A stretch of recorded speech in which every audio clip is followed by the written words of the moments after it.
I think we can really become a leader in making sure we have a criminal justice system that treats people fairly, protects victims, and also makes communities safer,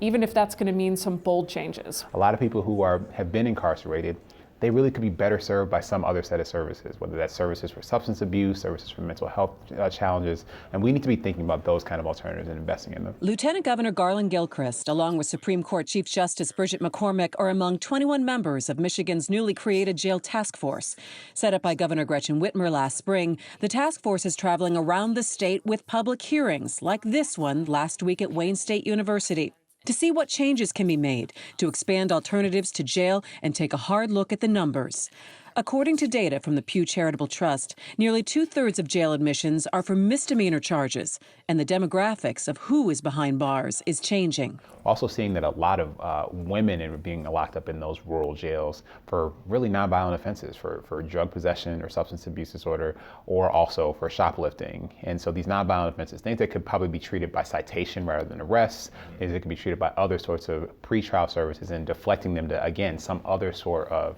service that could be more helpful and more rehabilitative than them sitting in jail. What we're seeing statewide is jail populations have actually grown more significantly in rural parts of the state and have actually slightly declined in some of the urban centers, Detroit included. Having said that, we hear some of the same complaints about who ends up in Detroit, in the Wayne County Jail, and why. And so some of the same issues we're seeing across the state, what the role mental health is playing in people serving time in jail, pretrial and post-trial, the role of substance abuse, and how we are thinking about the underlying problems that are driving to people in jail are certainly issues in Detroit, but they are as well in other parts of the state.